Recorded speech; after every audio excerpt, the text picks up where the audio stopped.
कहानी की शुरुआत आसमान में उड़ रहे एक प्राइवेट प्लेन से होती है, जिसमें कुछ अमेरिकन डॉक्टर्स अफ्रीका के बच्चों का इलाज करके वापस अपने देश लौट रहे थे। लेकिन तभी अचानक मौसम खराब होने लगता है और तेज हवाओं की वजह से प्लेन जोर जोर से हिलने लगता है। ये देखकर एक डॉक्टर पायलट से पूछता है कि आखिर ये सब क्या हो रहा है। पायलट उसे समझाते हुए कहता है कि घबराने की कोई जरूरत नहीं है, आसमान में इस तरह के झटके आना नॉर्मल बात है। लेकिन अंदर ही अंदर सभी को महसूस हो चुका था कि मामला सिर्फ मौसम खराब होने का नहीं है। और इससे पहले कि कोई कुछ समझ पाता, प्लेन को एक और जोरदार झटका लगता है। इस बार झटका इतना खतरनाक होता है कि प्लेन का राइट विंग टूटकर अलग हो जाता है। विंग टूटते ही प्लेन अपना बैलेंस खो देता है और तेजी से जमीन की तरफ गिरने लगता है। कुछ ही सेकंड बाद प्लेन जमीन से जा टकराता है और दो हिस्सों में टूट जाता है। इस भयानक हादसे में एक लेडी डॉक्टर की मौके पर ही मौत हो जाती है, जबकि बाकी लोग किसी तरह इस हादसे में बच जाते हैं। लेकिन दोस्तों, इन लोगों की असली मुसीबत तो अब शुरू होने वाली थी, क्योंकि प्लेन क्रैश होने के बाद ये लोग एक ऐसे सुनसान रेगिस्तान में फंस चुके थे जहाँ दूर दूर तक इंसानों का कोई नामो निशान नहीं था। ऊपर से इस इलाके में खतरनाक जंगली जानवर भी घूमते रहते थे जो कभी भी इन पर हमला कर सकते थे। और सबसे बड़ी परेशानी थी पानी और खाने की, क्योंकि रेगिस्तान में इनके पास सीमित सामान था और अगर ये लोग पैदल किसी शहर की तरफ निकलते भी तो मंजिल तक पहुंचने से पहले ही उनकी हालत खराब हो सकती थी। अब सवाल यह था कि आखिर ये लोग इस खतरनाक रेगिस्तान से जिंदा बाहर कैसे निकलेंगे। क्या कोई इन्हें ढूंढने आएगा या फिर यही रेगिस्तान इन सभी की आखिरी मंजिल बन जाएगा। आइए जानते हैं आज की इस कहानी में। इधर प्लेन क्रैश होने के बाद बाकी डॉक्टर्स पायलट पर भड़कने लगते हैं। वह उससे कहते हैं कि अगर उसे पहले से पता था कि प्लेन में खराबी है तो फिर वह उन्हें लेकर आया ही क्यों। लेकिन पायलट उन्हें समझाते हुए कहता है कि यह वक्त आपस में लड़ने का नहीं है। अगर जिंदा बचना है तो हमें जल्द से जल्द यहाँ से निकलना होगा। वहीं सीनियर डॉक्टर बेन की पत्नी भी इस हादसे में बुरी तरह घायल हो चुकी थी। उसके पैर में गंभीर चोट लगी थी, इसलिए बेन साफ कह देता है कि वह अपनी पत्नी को छोड़कर कहीं नहीं जाएगा। बाकी लोग शहर तक पहुंचकर मदद भेज सकते हैं, लेकिन पायलट उसे समझाता है कि यहाँ से शहर तक पहुंचने में कई दिन लग सकते हैं। तब तक अगर कोई जंगली जानवर उनके पास आ गया तो दोनों की जान जा सकती है। इसके बावजूद बेन उसकी बात मानने के लिए तैयार नहीं होता और वहीं रुकने का फैसला करता है। पायलट के पास एक गन भी थी। तभी वहां मौजूद एक दूसरे डॉक्टर ने पायलट से कहा कि गन इन दोनों को दे दो, क्योंकि ये लोग यहीं रुकने वाले हैं। लेकिन पायलट गन देने से साफ मना कर देता है और वहां से आगे बढ़ने लगता है। अब बाकी लोगों के पास भी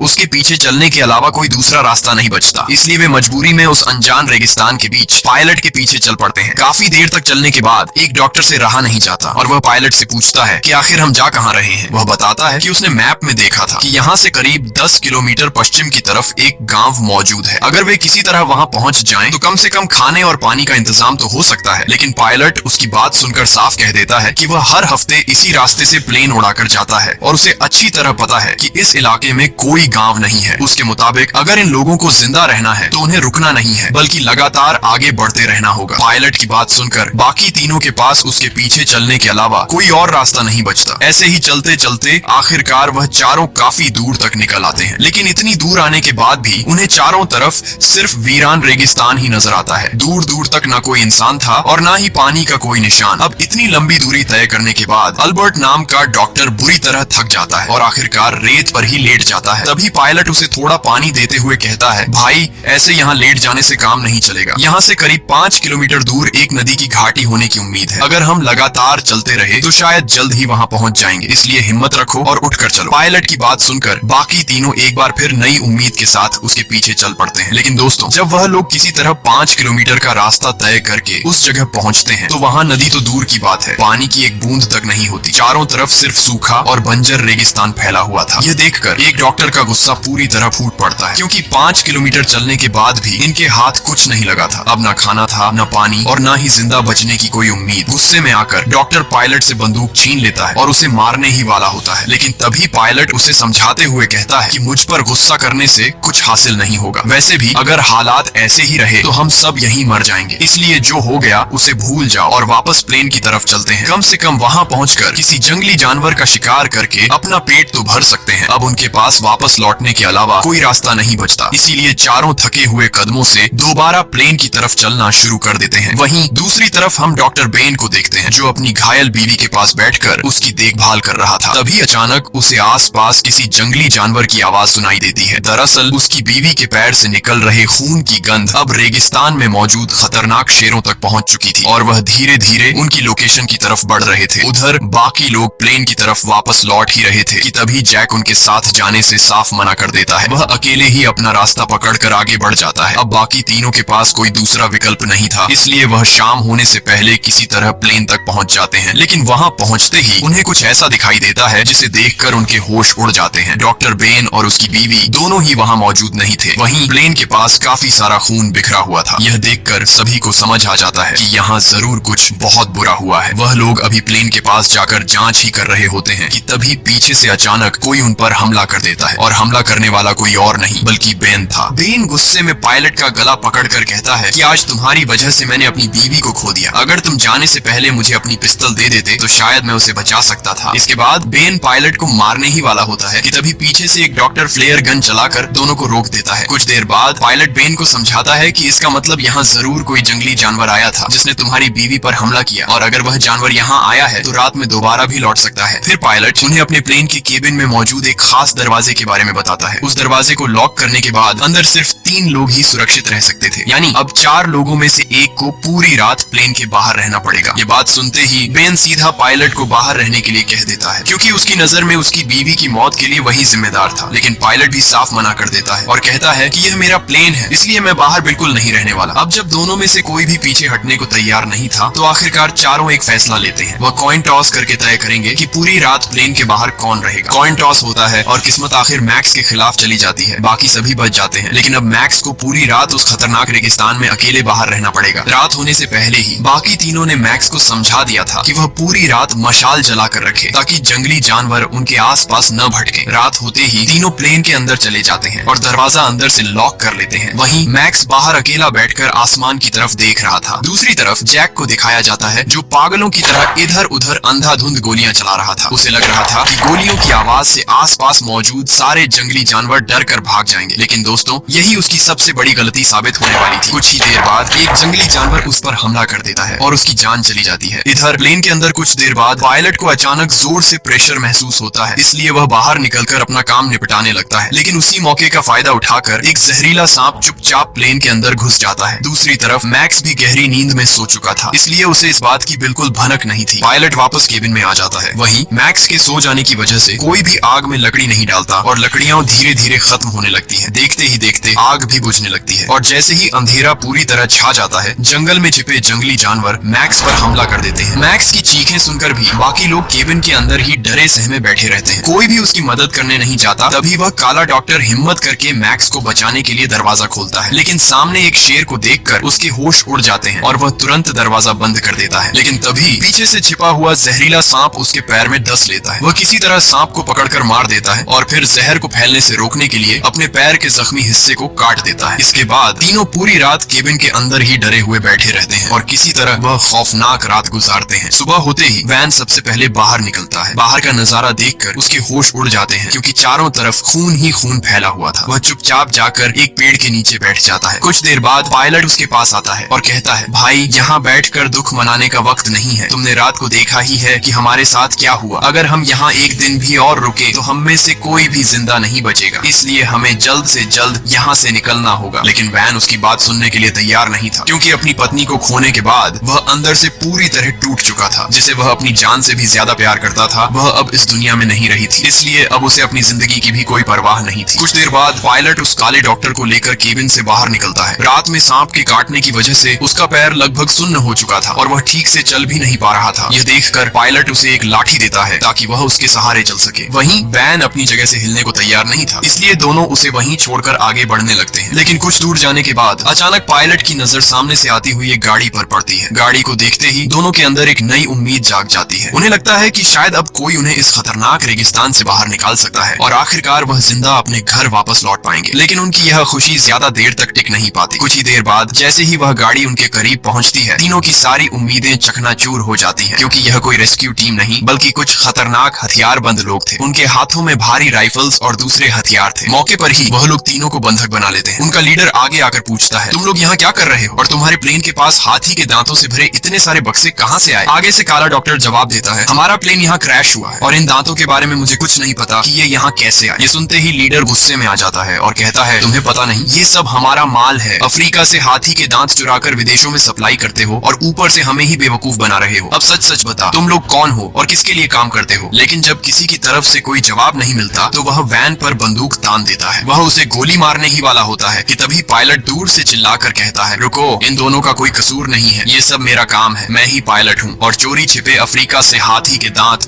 विदेशों में एक्सपोर्ट करता हूँ। ये सुनते ही लीडर अपनी बंदूक सीधे पायलट की तरफ कर देता है। वह ट्रिगर दबाने ही ही वाला होता है कि तभी काला डॉक्टर उसे धमकाते हुए कहता है, हमें मारने के बाद तुम लोग भी नहीं बचोगे, हमें रेस्क्यू करने के लिए मिलिट्री आ रही है, अगर हम जिंदा नहीं मिले तो तुम्हारा पूरा ग्रुप खत्म कर दिया जाएगा। लेकिन उसकी यह धमकी काम नहीं आती। बगल में खड़ा एक आदमी बिना वक्त गंवाए उसी डॉक्टर को गोली मार देता है। अब वैन और पायलट दोनों समझ चुके थे कि उनकी हालत बेहद खराब है और यहाँ से बच निकलना इतना आसान नहीं होगा। इसके बाद लीडर हाथी के दांतों से भरे बक्सों को देखकर अपने आदमियों से कहता है, इतना सारा माल ले जाने के लिए एक बड़ा ट्रक चाहिए, मैं ट्रक लेकर आता हूँ और ध्यान रखना अगर इनमें से किसी ने भागने की कोशिश की तो सीधे गोली मार देना। इतना कहकर वह वहाँ से निकल जाता है। लीडर के जाते ही उसके दोनों आदमी वैन और पायलट को परेशान करना शुरू कर देते हैं। वह उन्हें पानी देने का नाटक करते हैं, लेकिन जब दोनों पानी के लिए हाथ बढ़ाते हैं तो वह सारा पानी उनके सामने ही जमीन पर गिरा देते हैं। इसी तरह उन्हें परेशान करते करते शाम हो जाती है और आखिरकार दोनों हथियारबंद लोग वहीं बैठकर सो जाते हैं। पायलट समझ जाता है कि यही भागने का सही मौका है। वह धीरे धीरे आगे बढ़कर उनकी बंदूक छीनने की कोशिश करता है, लेकिन जैसे ही वह उनके पास पहुंचता है उनमें से एक की आंख खुल जाती है। वह तुरंत बंदूक पायलट की तरफ तानकर ट्रिगर दबाता है, लेकिन किस्मत से बंदूक में गोलियां ही नहीं होती। मौका मिलते ही पायलट उस पर टूट पड़ता है और दोनों के बीच जोरदार हाथापाई शुरू हो जाती है। तभी दूसरा आदमी भी जाग जाता है और अपनी बंदूक उठाकर पायलट पर गोली चलाने वाला होता है, लेकिन तभी वैन बीच में आकर उसे रोक लेता है। अब वहाँ जबरदस्त हाथापाई मच जाती है और इसी दौरान कई गोलियां चल जाती हैं। अचानक एक गोली उस हथियारबंद आदमी के अपने ही साथी को जा लगती है और वह वहीं ढेर हो जाता है। किसी तरह दोनों हथियारबंद लोगों से छुटकारा पाने के बाद वैन अंदर से पूरी तरह टूट जाता है, क्योंकि वह खुद एक डॉक्टर था और जिंदगी में पहली बार उसके हाथों किसी इंसान की जान गई थी। वह खुद को कोसने लगता है कि आखिर उसने किसी की जान कैसे ले ली। वैन को इस हालत में देखकर पायलट उसे समझाते हुए कहता है, अगर तू उन्हें नहीं रोकता तो आज वो दोनों हमें मार चुके होते, हमारे पास और कोई रास्ता नहीं था, इसलिए इतना सोचने का कोई फायदा नहीं। आदमखोरों का लीडर किसी भी वक्त ट्रक लेकर वापस आ सकता था और अगर उसने अपने साथियों का यह हाल देख लिया तो वह इन दोनों को जिंदा नहीं छोड़ता। इसलिए पायलट बिना समय गंवाए बेन को लेकर वहाँ से निकलने का फैसला करता है। लेकिन इस हाथापाई में बेन के पैर में भी गोली लग चुकी थी। उसकी हालत इतनी खराब थी कि उसके लिए ठीक से चल पाना भी मुश्किल हो गया था। इसके बावजूद पायलट उसे सहारा देकर आगे बढ़ने लगता है। कुछ दूर जाने के बाद भूख, प्यास और कमजोरी की वजह से बेन अचानक जमीन पर गिर पड़ता है। पायलट उसे हिम्मत देते हुए कहता है, बस कुछ कदम और चल, सामने एक पहाड़ दिखाई दे रहा है, वहाँ तुझे ऐसी जगह छोड़ दूंगा जहाँ जंगली जानवर आसानी से नहीं पहुँच पाएंगे। इसके बाद मैं गांव की तलाश में जाऊंगा और तेरे लिए मदद लेकर वापस आऊंगा। पायलट की बातें सुनकर बेन किसी तरह दोबारा खड़ा होता है और दोनों धीरे धीरे पहाड़ की तरफ बढ़ने लगते हैं। काफी संघर्ष के बाद आखिरकार दोनों पहाड़ के पास पहुंच जाते हैं, लेकिन यहाँ उनकी एक और मुसीबत उनका इंतजार कर रही थी। घायल पैर और कमजोर शरीर की वजह से बेन पहाड़ पर चढ़ ही नहीं पा रहा था। पायलट उसे ऊपर खींचने की पूरी कोशिश करता है, लेकिन उसकी सारी कोशिशें नाकाम हो जाती हैं। तभी अचानक पायलट की नजर नीचे जाती है और उसके होश उड़ जाते हैं। उनकी तरफ शेरों का एक पूरा झुंड तेजी से बढ़ रहा था। अब पायलट के पास कोई दूसरा रास्ता नहीं बचा था। वह तुरंत नीचे उतरता है और अपनी पूरी ताकत लगाकर बेन को खींचते हुए किसी तरह पहाड़ के ऊपर पहुंचा देता है। ऊपर पहुंचने के बाद पायलट की नजर दूर मौजूद एक गांव पर पड़ती है। गांव को देखकर दोनों के अंदर फिर से जिंदा बचने की उम्मीद जाग जाती है। पायलट फैसला करता है कि वह किसी भी तरह उस गांव तक पहुंचेगा और बेन के लिए मदद लेकर वापस आएगा। लेकिन नीचे अभी भी भूखे शेर घूम रहे थे। बेन उसे समझाता है कि नीचे जाना मतलब सीधे शेरों का शिकार बनना है, लेकिन पायलट उसकी बात नहीं मानता। वह अपनी जान की परवाह किए बिना पहाड़ से नीचे उतरकर गांव की तरफ दौड़ पड़ता है, लेकिन उसकी किस्मत यहाँ उसका साथ नहीं देती। रास्ते में ही शेरों का झुंड उस पर हमला कर देता है और देखते ही देखते उसकी जान चली जाती है। ऊपर खड़ा बेन ये सब अपनी आंखों से देख रहा था। अब उसके पास खुद को बचाने के अलावा कोई रास्ता नहीं था, इसीलिए वह पहाड़ के पीछे वाले रास्ते से धीरे धीरे गांव की तरफ बढ़ने लगता है। लेकिन घायल पैर और कमजोरी की वजह से वह ज्यादा दूर नहीं जा पाता और फिर से जमीन पर गिर पड़ता है। तभी सामने से दो खूंखार हाइना उसकी तरफ बढ़ने लगते हैं। बेन किसी तरह अपने पास पड़ी एक लकड़ी उठा लेता है और खुद को बचाने के लिए उनका सामना करने को तैयार हो जाता है। लेकिन तभी अचानक आसमान से जोरदार बिजली गिरती है। बिजली की तेज चमक और भयानक गरज से दोनों हाइना डर कर वहाँ से भाग जाते हैं और इसी के साथ उस बंजर रेगिस्तान में अचानक तेज बारिश शुरू हो जाती है। इतने दिनों बाद पानी देखकर बेन के चेहरे पर भी हल्की सी मुस्कान आ जाती है, लेकिन उसके शरीर में अब एक कदम आगे बढ़ने तक की ताकत नहीं बची थी। उसे भी लगने लगा था कि शायद उसकी मौत बाकी लोगों की तरह इसी वीरान रेगिस्तान में होने वाली है। लेकिन तभी उसकी किस्मत आखिरकार उसका साथ देती है। कुछ ही देर बाद गांव वालों की नजर बेन पर पड़ जाती है। वह तुरंत उसके पास पहुंचते हैं और उसे रेस्क्यू करके अपने गांव ले जाते हैं। इस तरह इतने खतरनाक हादसों और मुश्किलों के बाद आखिरकार बेन की जान बच जाती है और इसी के साथ इस कहानी का अंत हो जाता है। अगर आपको वीडियो पसंद आई हो तो वीडियो को लाइक कर देना और चैनल को सब्सक्राइब कर लेना। मिलते हैं अगली वीडियो में।